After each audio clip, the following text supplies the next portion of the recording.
광야의 복음 11번째 시간입니다. 선물은 빼앗기지 않는다라는 제목으로 하나님 말씀 증거하겠습니다.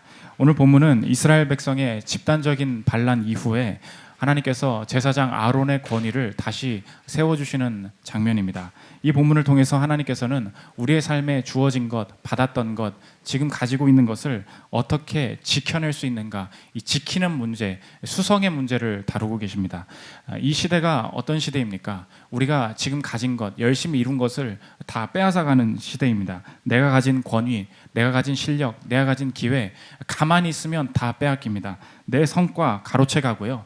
경쟁에서 다시 내 것 빼앗아가고요. 내가 그냥 가만히 있으면 진급할 줄 알았는데 갑자기 무슨 시험 본다고, 갑자기 무슨 포인트 쌓아야 된다고 여기저기서 내가 앞으로 가지 못하도록 막는 게 이 시대라는 것입니다. 뿐만 아닙니다. 여러 가지 삶의 영역에서 우리를 무시하는 일들이 일어납니다. 부모를 무시하는 일들이 벌어지고, 선생님을 무시하는 일들이 벌어지고, 또 돈이 없고 실력이 없으면 우리가 심지어는 먹힌다는 말까지 씁니다. 가만히 있으면 먹히는 시대가 이 시대라는 것입니다. 실력이 없는 것 같고 내 인생에 충분한 것이 갖춰지지 않은 상황에서 하나님은 내 삶을 어떻게 지키시는가? 오늘 본문은 하나님이 지키시는 방법이 선물이다. 이 선물을 주심으로 지키신다. 그것을 보여주고 있습니다.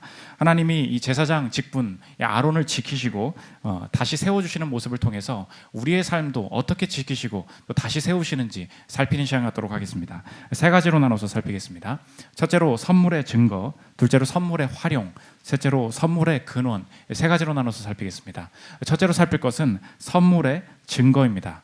하나님께서 이스라엘 백성의 반란을 진압하시고 리더십을 지켜주셨습니다. 이제 광야의 남은 길들 앞으로 나아가야 되는데 사실 계속 가야 될 길은 많지만 분위기는 다 깨졌다는 것입니다.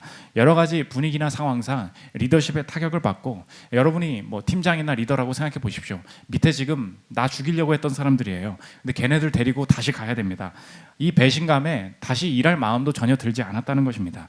이 상황에서 하나님은 아론이 하나님의 일을 계속할 수 있도록 힘을 주고 계십니다. 그게 바로 오늘 본문인데, 이 모든 조상의 가문들, 지파의 가문들이 지팡이 하나씩을 들고 자신의 이름을 쓴 다음에 하나님 앞에 서라. 그러면 하나님이 택하신 사람, 하나님이 정말 함께 하시는 사람의 지팡이에는 싹이 날 것이다. 그 기적이 일어날 것이다 라는 것을 보여주고 있습니다. 5절을 한번 보십시오. 내가 택한 자의 지팡이에는 싹이 나리니 이것으로 이스라엘 자손이 너희에게 대하여 원망하는 말을 내 앞에서 그치게 하리라. 그래서 실제로 지팡이를 앞에 두고 다음날 가보니까 아론의 지팡이에만 싹이 나고 꽃이 피고 열매가 맺히고 다른 지팡이는 다 죽어있는 그대로 있었다는 것입니다. 8절을 보십시오. 이튿날 모세가 증거의 장막에 들어가 본즉 레위 집을 위하여 낸 아론의 지팡이에 움이 돋고 순이 나고 꽃이 피어서 살구 열매가 열렸더라. 이 꽃 모양이 비슷해서 번역이 좀 잘못되어 있는데, 살구 열매, 히브리어 또 영어 원문을 보면 살구나무가 아니라 아몬드 나무입니다. 라이프 아몬드, 익은 아몬드가 열렸다. 그래서 이스라엘에는 흔한 거예요. 겨울 이후에 가장 첫 번째로 꽃이 나는 것, 가장 첫 번째로 피는 게 아몬드 나무, 아몬드 열매인데 이 아몬드가 열렸다는 것입니다. 이러한 기적을 통해서 하나님께서는 내 자리, 내 위치, 나의 인생을 어떻게 지키시는지 보여주고 있습니다. 하나님이 어떻게 지키시는가? 아몬드를 보여주신다는 거예요. 아니, 강도사님 그게 무슨 말입니까? 제 인생의 아몬드는 베스킨라빈스의 아몬드 봉봉밖에 생각나는 게 없습니다. 그렇지 않습니까? 아몬드를 보여주신다는 게 무슨 뜻입니까? 하나님께서는 나를 지키실 때 이 세상적인 힘이 아니라 하나님밖에 하실 수 없는 일을 통해서 나를 지키신다는 것입니다. 나를 지키신다는 확신을 주시는 것, 그게 아몬드라는 거예요. 그래서 아몬드라는 말은, 아몬드를 보여주신다 이 말은 오늘 우리에게 이렇게 적용하면 됩니다. 지키시는 하나님에 대한 확신, 그것이 아몬드를 보여주신다는 뜻이라는 거예요. 아몬드를 보여주신다, 그것이 무슨 말입니까? 하나님께서 나를 지키신다, 지키시는 하나님에 대한 확신, 그것을 내 마음에 주신다는 것입니다. 오늘 이 아몬드가 무슨 뜻인가? 역으로 이렇게 질문하면 됩니다. 하나님께서는 이 반란 중에 아론의 권위를 지키시기 위해서 저 같으면 이 아론의 지팡이가 채찍으로 바뀌게 만들었을 것 같아요. 촥 하면은 바로 다 진압되지 않겠습니까? 세상적인 힘을 보여주게 하셨을 것 같습니다. 지팡이가 아니면 채찍이 아니라면 칼로 바뀌게 했을 것 같아요. 쫙 하면은 이거 그냥 다 무릎 꿇는 거 아닙니까? 그러지 않았어요. 하나님은 아론을 지키시기 위해서 무엇을 선물로 주셨는가? 아무 능력 없는, 사실 힘으로는 아무 일을 할 수 없는 이 아몬드 꽃을 선물로 주셨다는 것입니다. 이 확신이 훨씬 중요하다는 거예요. 이 본문을 읽을 때 우리 삶에 지킬 것이 많은 우리들 입장에서는 이 반발심이 들 수밖에 없습니다. 강도사님, 오늘 하나님께서 나를 지키시기를 원하는데 이건 말장난입니다. 나를 지키신다면 돈을 주셔야 되고요. 날 지키실 거면 내 건강을 달라고요. 지킬 거면 회사에서 권력을 주십시오. 이 세상적인 힘을 주십시오. 우리의 바람은 늘 이런 것이라는 것입니다. 이 시대에 이 문화의 목소리가 우리에게 말하는 것이 무엇입니까? 내 인생을 잘 지킬 수 있는 방법은 세상적인 힘, 이 세상적인 조건을 그 조건으로 우리에게 제시한다는 것입니다. 예를 들어보면 직업을 지키는 방법이 뭐예요? 비정규직이냐 정규직이냐. 그래서 직업을 지키는 조건이 있습니다.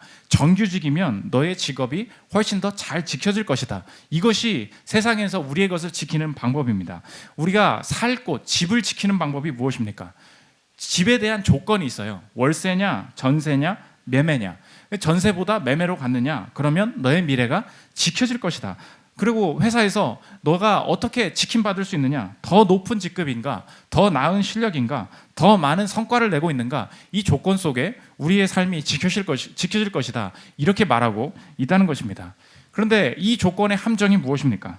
지킬 수 있는 조건이 무너지면, 지킬 수 있는 조건이 맞춰지지 않으면 내 인생도 같이 무너질 수밖에 없다. 이렇게 위협을 한다는 것입니다. 조건에 우리의 인생이 달려있다고 생각을 하게 만든다는 거예요. 실제로 그 많은 분들에게 들었던 얘기인데 몇 년 전에도 제가 제 선배한테 들었던 얘기입니다. 이 형님이셨는데 그 자매님이랑 교제를 했어요. 그런데 이 형님이 제대로 돈벌이를 할 수 없고 영구직에 있어서 많이 이렇게 내가 벌이가 없었던 사람입니다. 그러니까 결혼 준비가 되지 않았던 거죠. 그러니까 여자가 뭐라고 말하냐? 당신을 사랑한다는 거예요. 너 사랑한다고. 그래서 그분에게는 이제 오빠예요. 오빠 내가 기다려줄게 그러는 거예요. 오빠 내가 기다려줄게. 언제까지 기다리냐? 그러니까 돈을 벌 때까지, 내가 결혼 준비가 될 때까지 기다려준다는 거예요. 저는 그 말을 듣고 이 시대의 함정이 저거구나. 이 시대의 함정이 저 여자구나. 제가 그런 생각을 했습니다. 그 여자는 이 남자를 세상적으로 사랑하는구나, 그 생각을 했어요. 여러분, 이 여자가 좋은 여자로 보이십니까? 기다려줄게 얼마나 좋아요. 군대에서 기다려줄게 좋은 얘기죠. 그런데 결혼 준비가 되지 않았습니다. 내가 지금 평생 연구를 해야 되는 일이기 때문에 내가 제대로 돈 벌 일이 앞으로도 많지 않다는 것을 남자와 여자가 서로 다 알고 있어요. 그런데 이 여자가 이 오빠한테 말합니다. 내가 기다려줄게. 언제까지라는 거예요? 돈 벌어 오라는 거예요. 준비되어야, 조건이 되어야 결혼을 지켜낼 수 있다는 것입니다. 이 여자 좋은 여자입니까? 나쁜 여자예요. 세상은 우리의 세상의 사랑의 방식, 인정의 방식이 무엇인지 아십니까? 지킬 수 있는 힘이 없으면 넌 놓치게 될 거야. 이렇게 위협을 한다는 거예요. 그러면 내가 남자 입장에서 생각해 보십시오. 내가 이 길을 가야 되는데 돈 벌 수 없다는 게 뻔히 보이는데 그러면 더 이상 어떤 방법으로 너의 사랑을 얻을 수 있겠니? 이거 아닙니까? 조건이 없어지니까 결혼도 지켜낼 수 없을 것이다. 여러분 사랑할 때도 꼭 기억하십시오. 조건을 먼저 제시하고 그 기다리다가 안 돼 보면 그때 가서 내 사랑을 다시 생각하겠다. 전혀 이 성경적인 세계관도 아니고 하나님께서 우리의 삶을 지키시는 방식으로 남을 사랑하는 방식이 아니라는 것입니다. 그러니까 이 조건이 제대로 펼쳐지지 않으면 소중한 것을 잃어버린다. 이것이 세상이 우리의 것을 지켜주는 방식이라는 거예요. 하나님이 지키시는 것은 어떻습니까? 오늘 본문은 다르게 보여줍니다. 성경이 말하는 것은 무엇인가? 세상적인 힘이 없어요. 그런데 어떠한 어려움 속에서도 하나님이 이 상황을 아시고 하나님이 생각하시는 나의 삶에 가치 있는 것, 나의 유익을 놓치지 않게 하실 것이다. 이 확신 때문에, 확신이 생겼기 때문에 내 인생에 벌어지는 모든 상황들을 받아들일 수 있는 것, 이것이 아몬드의 체험이라는 것입니다. 아몬드는 기억하십시오. 절대 세상적인 힘이 아니에요. 그런데 확신이에요. 하나님이 우리의 삶을 하나님 지켜주십시오. 신호를 주십시오. 그럴 때 하나님은 아몬드를 보여주신다고요. 아몬드가 뭔데요? 확신이라고요. 하나님이 나를 지키십니다. 그런데 세상적인 건 여전히 없어요. 그런데 지키십니다. 하나님이 인도하십니다. 이 확신으로 나를 이끌어 가신다는 것입니다. 하영록 회장님이라고 그 뭐 P31이라든지 여러 가지 요즘 유명한 신앙 간증책으로 유명하신 건축 설계 회사 회장님이십니다. 팀 하스라는 건축 설계 회사의 회장님이신데 이분이 얼마나 유능했는가? 29살에 워커라는 건축 설계 회사의 중역이 될 정도로, 임원이 될 정도로 잘 나갔던 분입니다. 그런데 내 인생을 지키지 못하는 상황이 됐습니다. 33살에 고속도로 한복판에서 심실빈맥이라 그러죠. 심장이 갑자기 빨리 뛰는, 그래서 고속도로 한복판에서 차에 치여서 죽을 뻔한 거예요. 그래서 내 인생 망했다 하고 심장 이식 수술을 하면서 간신히 33살에 심장을 건드리면서 살아나게 됩니다. 94일생이죠. 건강은 간신히 지켜냈다. 근데 이제 회사에서도 잘리고 다시 내게 주신 하나님의 업을 시작해야 되겠다. 그래서 건축 설계 회사를 창업을 합니다. 뭐 창업해 보신 분들 알겠지만 처음에 대규모 수주를 할 수가 있습니까? 그게 안 되죠. 작게 일하고 있는데 지금 건강도 뭐 심장을 건드렸으니 변변치가 못한 거잖아요. 그래서 미국의 펜실베니아 대학교에서 수술을 하고 있었습니다. 근데 주치의가, 여러분 의사를 잘 만나야 되잖아요. 아시죠? 그러니까 의사를 잘 만나서 수술을 하고 있는데 이 주치의가 이 펜실베니아 대학교에서 템플 대학교 병원으로 자리를 옮겼다는 거예요. 그래서 이 사람한테 계속 그 치료를 받았으면 좋겠는데 가더니 연락이 안 와요. 어떡하지? 근데 이제 보험이 제대로 돼 있지 않으니까 내가 저기를 옮겨서, 이 펜실베니아 대학교는 모교였거든요. 그래서 좀 도움을 받았는데 못 옮기고 있었습니다. 근데 이 눈치 없이 이 주치의가 자기한테 연락이 온 거예요. 헤이 팀, 너 왜 안 오냐고. 컴, 우리 내가 고쳐줄게, 와. 그랬더니 이제 말했죠. 노 인슈런스, 나 보험 없어, 보험이 없어. 그랬더니 뭐라, 그렇네, 그럼 안녕, 이렇게 한 거예요. 야, 고쳐줄게, 와. 보험이 없다니까? 그래? 그럼 못 고치지 뭐. 이렇게 하고서 그냥 끝내버린 거예요. 그래서 나는 이제 결국 회사도 못 지켜내고 내 건강도 못 지켜내고 그러고 있었습니다. 그런데 어느 날 그 옮겼던 템플 대학교 병원, 그 사람이 아니라, 주치의가 아니라 병원장이 이 팀한테 그 메일을 보냈다는 거예요. 편지를 썼습니다. 그 내용이에요. 들어보십시오. 팀, 당신의 주치의였던 하워드 아이젠 박사로부터 당신의 사정을 들었습니다. 우리 병원은 아무 조건 없이 당신을 받아주기로 했습니다. 그러니 원한다면 우리 병원으로 옮겨서 진료를 받으십시오. 이거 메일 딱 받고 이거 진짜인가 해서 편지에 그 마지막에 서명을 하잖아요. 병원장 서명에 침으로 이렇게 묻혀봤대. 이게 컴퓨터 사기인가 직접 서명을 한 건가. 잉크가 번지더라는 거예요. 진짜구나. 너무나 좋아하고 있었어요. 내 건강, 간신히 회사 못 지켜도 내 건강은 지켜내는구나. 그런데 치료를 받으러 템플대학교 병원으로 갔다는 것입니다. 어느 날 병원장이 뒤에서 부르더라는 거예요.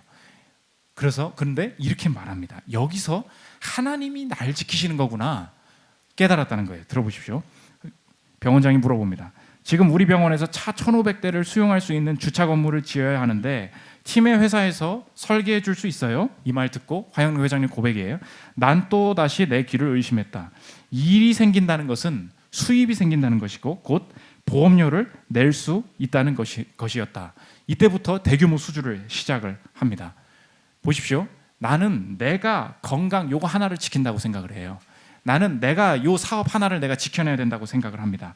그래서 회사가 커야 수주가 되는 거고 건강해야 내 업도 지킬 수 있는 거라고 생각을 합니다. 그런데 하나님이 이 회장님을 인도하신 방법은 무엇입니까? 아몬드예요. 병이 걸렸어요. 병 때문에 일이 벌어집니다. 그런데 결국 모든 것을 지키시는 분이 누구십니까? 하나님이 이 모든 상황을 사용하셔서 내 삶, 내 인생 전체를 지키시는구나.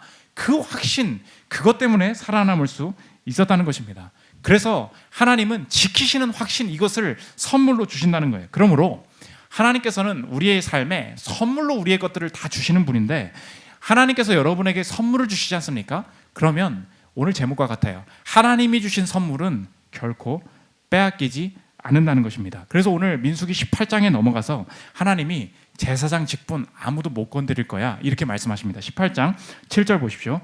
너 안의 아들들은 제단과 휘장 안의 모든 일에 대하여 제사장의 직분을 지켜 섬기라. 내가 제사장의 직분을 너희에게 선물로 주었은즉 거기 가까이 하는 외인은 죽임을 당할지니라.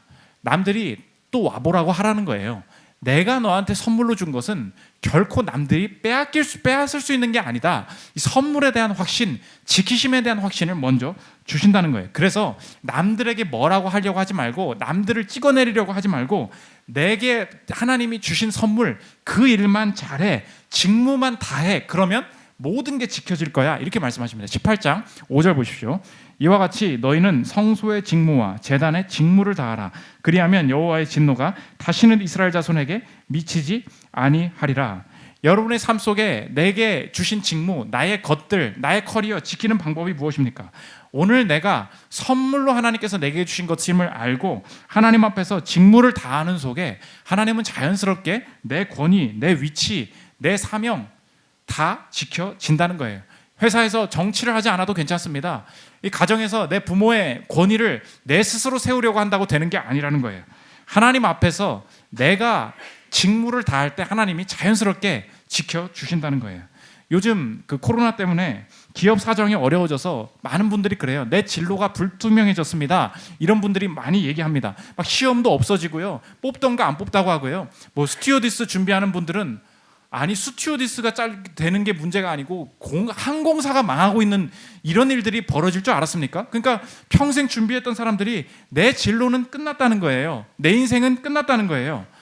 그런데 본문은 다시 묻고 있습니다. 내 진로를 하나님께서 나에게 선물로 주신다면 내 진로는 빼앗기지 않아요. 믿으십니까? 내게 중요한 것은 업황이 나빠지고 있는 게 문제가 아니라 내가 아몬드의 체험이 있느냐, 하나님이 지금 그걸 묻고 계시다는 것입니다.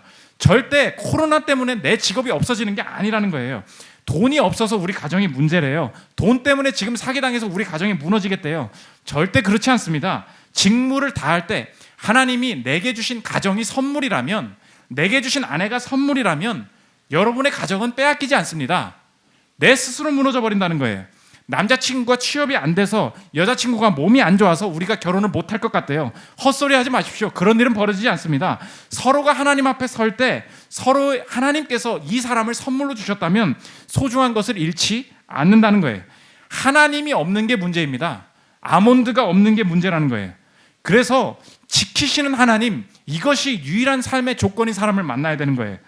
하나님이 없어서 무너지는 것이지 상황 때문에 무너지는 게 절대 아니라는 것입니다. 여러분 묻겠습니다. 나의 아몬드가 있습니까? 내 가정에 대한 아몬드의 확신이 있어요?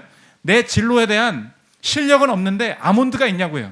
지금 업황이 너무 불투명한데 내 미래에 대한 아몬드의 확신, 지키시는 하나님에 대한 확신, 이게 아몬드라는 것입니다. 오늘 본문이 그걸 보여주고 있습니다. 아론이 어떻게 시작했어요? 칼 가지고, 채찍 가지고 시작하지 않았다는 거예요. 내가 선물로 주었고, 선물로 준 것은 어떤 상황이 어려움이 있다 할지라도 빼앗기지 않을 것이다. 이 지키심에 대한 확신을 통해서 우리의 삶을 이끌어 나가신다는 것입니다. 두 번째, 선물의 활용입니다. 그러면 하나님이 지키시는 삶, 내게 선물로 받은 삶, 이것을 어떻게 활용하기를 원하시는가, 두 가지 가르침을 성경에서 보여주고 있는데, 첫째는 누려야 된다, 누림이고, 두 번째는 간직하는 일이 있어야 된다는 것입니다. 첫째로 하나님이 주신 삶은 누림이 먼저라는 거예요. 지금 이제 이스라엘의 일반 백성들은 가나안 땅에 다 들어가서 땅을 분배받게 됩니다. 근데 이 제사장, 이 레위 지파는 다 아시겠지만 땅이 없어요. 하나님이 기업이 되어주시겠다. 그래서 따로 땅이 없다는 건 내 재산이 없다는 거거든요. 월급이 안 나온다 이런 뜻이거든요. 근데 하나님은 제사장에게 굶으면서 일하라 이렇게 말하지 않으시고 먼저 누릴 수 있도록, 먼저 생활할 수 있도록 모든 조건을 갖춰주셨습니다. 그래서 제사장의 목, 레위인의 몫이 먼저 있다 보장하고 계십니다. 18장 19절부터 보십시오. 이스라엘 자손이 여호와께 거제로 드리는 모든 성물은 내가 영구한 몫의 음식으로 너와 내 자녀에게 주노니, 여호와께서 또 아론에게 이르시되 너는 이스라엘 자손의 땅에 기업도 없겠고 그들 중에 아무 분깃도 없을 것이나 내가 이스라엘 자손 중에 내 분깃이요 내 기업이니라. 땅은 없었지만, 유혹하면 그거예요. 땅은 없었지만 몫은 있었다. 그들이 말하는 것은 없었지만 이들이 누릴 수 있는 것이 있었다. 그래서 이 제사장과 레위 지파를 위해서 하나님은 먼저 누릴 수 있도록 마련해 주셨다는 것입니다. 이것이 성경의 성경적인 세계관이라는 거예요. 이것은 먼저 목회자들에게 적용할 수 있는데, 목회자들도 마찬가지죠. 하나님의 말씀을 준비하는 사람으로 부름을 받았습니다. 그래서 우리는 목회자들은 다른 직업을 가지고 있지 않습니다. 그래서 성도들로부터 성도들의 헌금 11조를 통하여서 이 교회와 우리 삶이 유지되지 않습니까? 그런데 특이한 게 있어요. 목회자들이 생활을 하는 받는 돈을 가지고 우리가 보통 세상에서는 연봉, 급여, 일봉, 월급 이렇게 말을 해요. 그런데 이 목회자한테 드려지는 돈, 목회자의 돈에 대해서 뭐라 그러냐면 사례비다, 생활비입니다 이렇게 말합니다. 그래서 사람들이 교회에 처음 오면 이상해요. 아니 목사도 월급 받아가는 거 아니야? 목사도 연봉인 거 아니야? 이렇게 말합니다. 이렇게 말을 하거든요. 그런데 왜 당신들만 뭐 신비해 보이려고 그럽니까? 사례비, 생활비 왜 그러는 거예요? 이것이 아주 성경적인 근거이기 때문입니다. 성경 이렇게 얘기하면 편합니다. 성경에는 삭군이라는 말이 나와요. 삭군이 무슨 뜻입니까?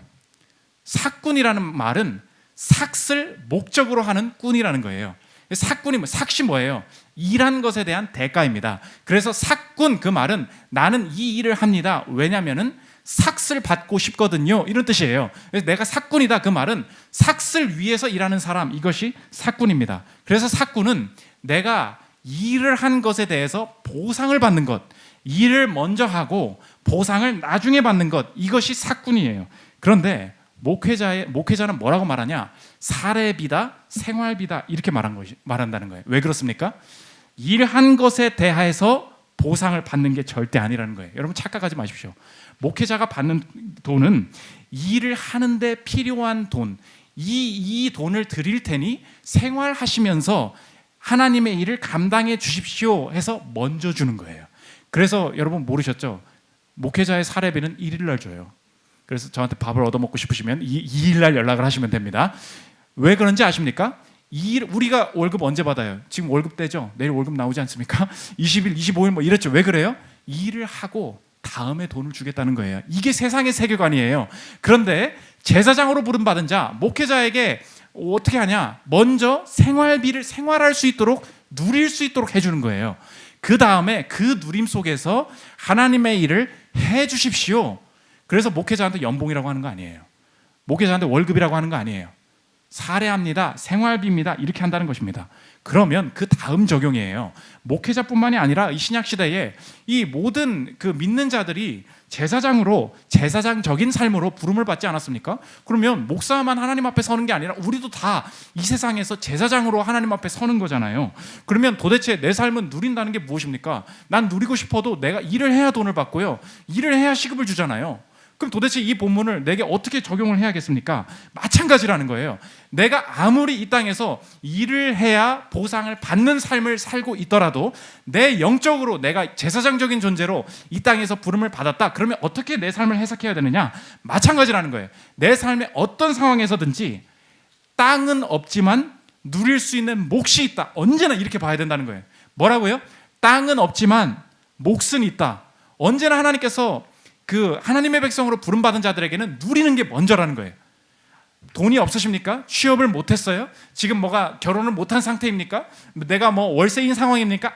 아무것도 그게 상관이 아니에요. 세상적으로 볼 때는 돈을 모아서 이제 얼른 어디 좋은 데로 가야지 이렇게 말을 하는데, 여러분이 월세에 살든 학교를 못 갔든 어떤 상황에서든지 나는 지금 땅은 없지만 몫은 있다 이렇게 봐야 된다는 것입니다. 그때부터 더 쉽게 얘기하면 오늘을 누리는 구조, 오늘을 즐거워하는 구조, 오늘을 기뻐하는 구조로 삶을 해석하기 시작하면 하나님께서 숨겨두신 의미와 삶의 목적이 발견된다는 것입니다. 예를 들면 어떤 형제님이 취업을 제대로 못하신 프리랜서였어요. 그러니까 어디 가서 이렇게 그냥 수주해오고 그냥 벌고, 그러니까 월급이 일정치가 않잖아요. 그러니까 내 마음에 든 것은 땅이 없다는 거예요. 나는 내가 완벽한 수입이 없다는 거예요. 그런데 해석이 뭐라고요? 땅은 없지만 몫은 있다 이렇게 해석을 했습니다. 내 몫에 지금 누리게 하시는 것이 있다라고 삶을 바라보기 시작했어요. 그런데 공교롭게 내가 지금 프리랜서일 때 부모님이 너무 아프기 시작하신 거예요. 그러니까 같이 내가 시간을 보내고 간호를 하고 내가 같이 병원도 가드리고 여러 가지로 시간을 보내야 되는 상황이 되었습니다. 그래서 이거를 훌륭하게 다 끝냈어요. 돌아보고 나니까 내가 누린다고 누릴 수 없는 상황이다, 돈이 부족한 상황이라고 생각을 했습니다. 그렇지 않아요. 땅은 없지만 언제나 몫은 있다라고 보니까 새롭게 하나님께서 지금 이 시간에 내가 집중해야 하는 일들을 보여주게 하시더라는 것입니다. 우리 교회 지금 직장 없는 분들 많거든요. 점점 교회 와서 기도를 하기 시작합니다. 근데 처음에는 뭐라고 해석하라고 했어요? 땅은 없지만 몫은 있다. 처음에는 내가 할 게 없어서 기도를 하러 왔다고 생각을 했어요. 할 게 없어서 남들은 취업하는데 나는 여기서 그냥 피아노 소리 들으면서 계속 카톡하다가 기도하다가 자다가 카톡하다가 기도하다가 자다가 내가 지금 뭐 하는 짓인가 이렇게 생각을 했는데, 기도를 하고 하다 보니까 그게 아니라 지금 기도를 해야 될 때라서 하나님께서 기도를 시키신다는 걸 깨닫는다고요. 이게 어떤 원리냐? 땅은 없지만 몫은 언제나 있다. 이것이 제사장적인 삶을 살아가는 이 시대의 그리스도인들의 삶의 태도라는 것입니다. 이 시대에 이 하나님께서 선물로 우리의 삶을 주시고 우리의 삶을 누리게 하신다는 이 확신을 앗아간다, 그것을 느낀 그 시인이 있습니다. 우리 교회 어떤 분이 시를 좋아하시는 분이 추천해 준 시인데요, 권대용님이라는 그 분이 쓰신 시입니다. 착불이라는 시의 제목인데, 택배 아시죠? 착불이 뭐예요? 돈 내야 가져갈 수 있는 거 아닙니까? 우리 인생은 착불이라는 거예요. 들어보십시오. 이 세상에 나는 착불로 왔다. 누가 지불해 주어야 하는데 아무도 없어서 내가 나를 지불해야 한다. 꽃은 아름답게 피어나는 곳으로 이 세상에 온 대가를 지불하고, 빗방울은 가문 그대 마음을 적시는 것으로 저의 몫을 다한다. 생이여, 나는 얼마나 더 무거운 짐을 지고 걸어야 나를 지불할 수 있는가? 얼마나 더 울어야 내가 이 세상에 온 이유를 알 수 있을까? 모든 날들은 착불로 온다. 사랑도 죽음마저도. 우리의 인생을 믿지 않는 사람인데 이렇게 살아보니까 이 인생을 관통하는 한 가지 주제가 뭐라는 거예요? 인생을 착불로 보게 만든다는 거예요. 내가 일을 해야 뭘 주고요, 뭘 좀 증명해내야 인정을 다음해줘요. 그러나 오늘 성경이 보여주는 영적인 혁명적인 이 거듭남이 무엇입니까? 하나님의 사랑은 결코 착불이 아니라는 거예요. 그래서 어떤 그 CCM 아티스트가 곡을 지어서 그 제목이 뭐냐? 선불의 사랑. 하나님의 사랑이 뭐라고요? 선불의 사랑. 의미 있는 일을 할 수 있도록, 의미가 만들어질 수밖에 없어도 만들어질 수밖에 없도록, 세상이 볼 때는 땅이 없다고 하지만 언제나 몫은 있다. 이것이 제사장적인 이 삶을 살아가는 그리스도인의 태도라는 것입니다. 여러분, 그래서 오늘 도전하겠습니다. 땅이 없어서 누릴 수 없다는 말 거짓말이에요. 여러분, 착불에 속지 마십시오. 지금 돈이 없고 취업을 못해서 하나님 앞에 설 수 없고, 그래서 여자친구랑 헤어질 거고, 그래서 내 삶의 미래는 망할 것이다. 언제 그랬어요? 내가 바라는 것, 내가 원하는 것에 집착하고 있다 보니까 하나님께서 주실 유익들을 받아들이지 못하고 있는 것 아닙니까? 이 영적인 관점에서 생각할 때 이 선불의 삶, 누리는 삶이 열리기 시작한다는 것입니다. 두 번째, 어떻게 내 삶을 활용하냐? 간직할 게 있다는 거예요. 제사장들이 자신의 삶을 그냥 누리기만 하는 게 아니라 우리 삶에 경험하는 모든 것을 간직해 나가야 된다 말씀하십니다. 지금 이 지난주에 일어났던 일이 뭐예요? 반란, 연병 아닙니까? 그러니까 여러분이 상상을 해야 돼요. 상상을 하면서 오늘 민수기를 읽으면 주변에 뭐가 있어요? 다 죽었다고. 그러니까 시체가 엄청 많은 거예요. 그런데 구약의 율법에 시체 만지면 다 부정해지거든요. 그러니까 사람들이 온갖 곳에 지금 시신들이 널려 있으니까 지금 상황이 다 부정해지는 겁니다. 그런데 제사장이 이때 할 일이 무엇인가? 너 혼자 누리지 말고 이 잿물을 만들어라. 붉은 암송, 이제 19장에 넘어가면 붉은 암송아지를 만들어서 잿물을 만들어서 이 잿을 간직해둬라 말씀하십니다. 7절 9절 보십시오. 제사장은 자기의 옷을 빨고 물로 몸을 씻은 후에 진영에 들어갈 것이라. 그는 저녁까지 부정하리라. 이에 정결한 자가 암송아지의 잿을 거두어 진영 밖 정한 곳에 둘지니 이것은 이스라엘 자손 회중을 위하여 간직하였다가 부정을 씻는 물을 위해 간직할지니 그것은 속죄 제니라. 이 일을 하면 제사장도 스스로 더러워졌어요. 지금 말로 하면 내가 고생이었다고, 나도 힘들어지고 나도 약해지는 거였다고요. 그런데 제사장이 그냥 누리는 것뿐만이 아니라 하나님이 이 일을 시키시는 이유가 있었어요. 간직해 두래요. 왜 그렇습니까? 시신 때문에 부정하게 되는 이스라엘 백성들이 많을 건데, 그때 그 죄를 갖다가 뿌리면서 정결하게 하면 그 사람들이 살게 될 것이다. 이게 간직해야 되는 것에 이 제사장에게 사명이었다는 것입니다. 여러분이 제사장적인 삶으로 부름받았다는 것이 무엇입니까? 하나님께서는 여러분 각자에게 그 시대에 맞게, 그 가정에 맞게 내가 가는 길에 내게 간직하게 하시는 일이 있다는 것입니다. 왜 간직하게 하세요? 지금 특수한 상황이 있었어요. 시신이 많았습니다. 부정하게 되는 사람들이 많았어요. 내가 힘들게 이 고생을 왜 하게 하시는가? 그 역사의 이 시대의 흐름에 맞게 내가 간직하게 한 모든 재능과 시간과 나의 지식과 내 재물로 이 역사에 맞게, 이 가정에 맞게 활용하게 하시는, 내가 간직해야 될 경험들이 다 있다는 것입니다. 그래서 오스기니스라는 그 신학자이자 철학자가 오늘을 사는 이유라는 책에서 그리스도인들의 시간관은 무엇인가? 그래서 이 영어 그 원문이 카르페디의 리디임드예요. 카르페디엠이 뭐예요? 오늘을 즐겨라, 오늘이 중요한 것이다. 오늘이 왜 중요한데 그 말을 설명을 못하는 거예요. 왜 성경적인 세계관, 히브리 사고에서 왜 중요하냐? 카르페디엠 리디임드, 구속했다는 거예요. 오늘이 왜 중요하냐? 목적이 있는 역사관이기 때문에 그렇다. 그러면서 이렇게 얘기합니다. 들어보십시오. 시간과 역사에는 의미가 있다. 시간과 역사는 어디론가 가고 있고 우리 각자는 본질적으로 유일무이하고 중요한 존재일 뿐 아니라 우리 자신의 삶과 세대, 나아가 전체 역사 안에서 담당할 독특하고 중요한 역할이 있다. 이것이 그리스도인들이 제사장적인 삶을 살아간다는 세계관이라는. 그래서 내가 죄를 왜 만들어요? 간직해두라고. 쓸 때가 있다고. 이게 제사장적인 세계관이라는 것입니다. 그래서 어느 순간 여러분의 삶이 폭발적으로 쓰임받을 때가 있습니다. 그 시대, 그 상황, 그래서 이 돈 모으게 하셨구나, 그래서 이 사람 만나게 하셨던 거구나. 이 간직하는 길이 제사장의 삶이라는 거예요. 그래서 이 성경에 에스더라는 사람이 있는데 페르시아가 유대인들을 압박하고 있었습니다. 이 페르시아를 통해서 유대인들이 멸망할 위기 속에 왕후가 되니까 사촌오빠이자 양아버지였던 모르드게가 에스더에게 목적이 있는 역사관을, 카르페디엠 리디임들을 설명한다는 거예요. 에스더 4장 14절 보십시오. 이때에 내가 만일 잠잠하여 말이 없으면 유다인은 다른 데로 말미암아 노임과 구원을 얻으려니와 너와 내 아버지 집은 멸망하리라. 내가 왕후의 자리를 얻은 것이 이때를 위함이 아닌지 누가 알겠느냐? 무슨 세계관이에요? 간직의 세계관이에요. 이때를 왜 만났다는 거예요? 간직해둔 그 일이 역사 속에서 하나님 앞에 쓰임받을 때가 있다는 것입니다. 심지어 그래서 성경은 내가 지금 이 땅에서 받은 모든 고난이 영원까지도 열매와 의미로 연결되어 있다. 목적이 있는 역사관이다. 그러므로 이 고난도 결코 버리지 않고 간직해야 된다. 나사로가 부자는 이 땅에서 잘 살고 나사로는 그 문 앞에서 굶어 죽지 않았습니까?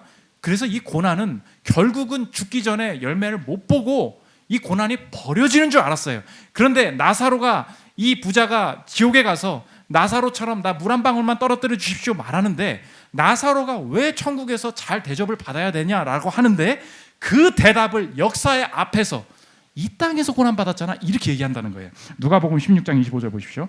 아브라함이 이르되 예 너는 살았을 때에 좋은 것을 받았고 나사로는 살았을 때에 고난을 받았으니 이것을 기억하라.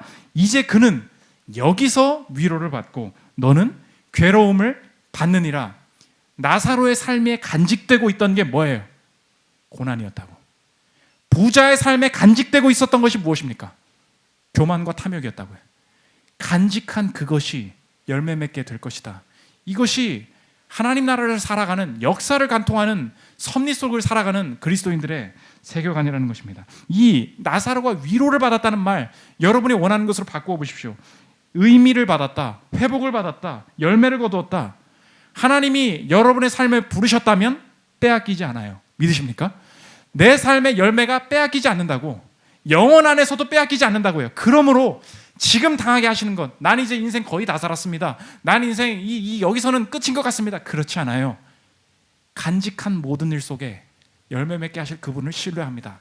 이것이 제사장적인 삶이라는 것입니다. 마지막 세 번째, 선물의 근원입니다. 내가 간직한 이 모든 인생의 여정이 나의 유익, 내 생각과는 다르지만 나의 유익과 또 타인을 섬기는 데 사용될 것을 어떻게 확신하는가? 내가 내 삶에 필요한 것을 간직하고 있다고 생각을 하는데 정말로 모든 것들을 간직하고 계신 그분이 이 땅에 오셨기 때문에 내 것을 빼앗기지 않는다는 것을 확신할 수 있다는 것입니다. 예수님이 어떤 분이십니까? 예수님은 하늘 영광의 모든 것을 간직하고 계신 분이셨어요. 그런데 이 땅에 오셔서 하신 일이 무엇입니까?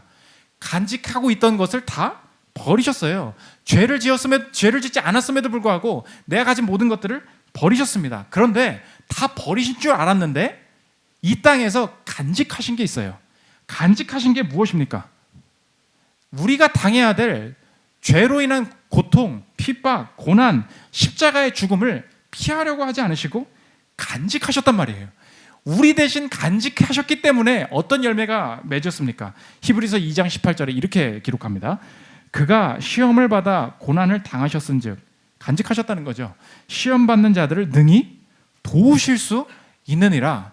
하나님이 우리의 삶에 야, 그 고난 어떡하냐? 네가 당해야지 뭐 하지 않으시고 자신의 영광은 간직하고 있던 걸 버리시고 우리가 간직해야 될 죄, 우리가 간직해야 될 모든 고난을 자신이 받으셔서 간직하셨다는 것입니다.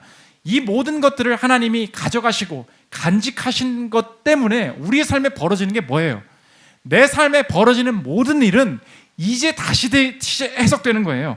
그분이 고난을 당하셨기 때문에, 고난을 간직하셨기 때문에 시험 받는 자들을 도우실 수 있다 그랬잖아요. 그러므로 우리의 삶은 이제 다시 해석되겠다.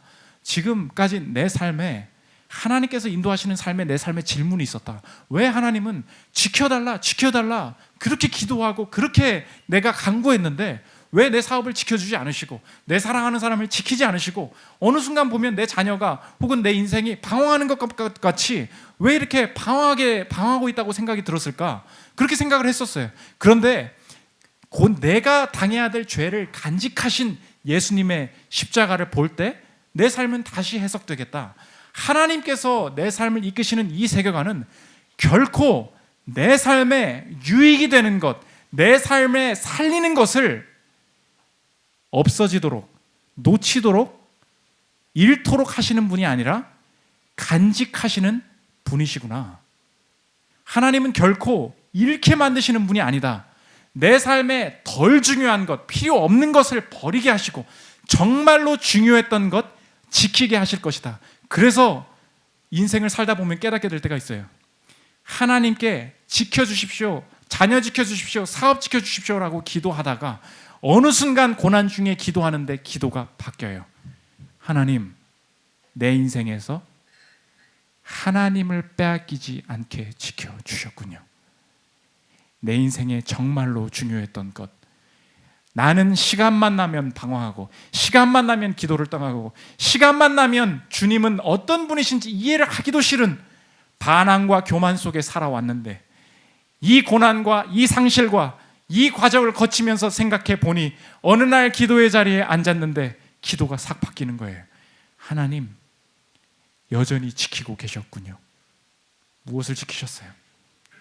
주님이 내게 필요한 분이셨음을, 주님만 계시면 모든 것이 지켜지는 거였음을, 내가 지켜달라고 간구할 게 아니라 이미 주님이 내 영혼을 지키고 계시는 분이었음을, 이걸 깨닫는 순간 확신하는 거예요. 주님이 내 선물이셨구나. 에베소서 2장 8절입니다. 너희는 그 은혜에 의하여 믿음으로 말미암아 구원을 받았으니 이것은 너희에게서 난 것이 아니요 하나님의 선물이라. 선물이 뭐예요? 직분이라고요? 오늘 구약에서는 거기까지 끝났어요. 제사장 직, 그게 선물이라고. 지키시는 것, 그게 선물이라고.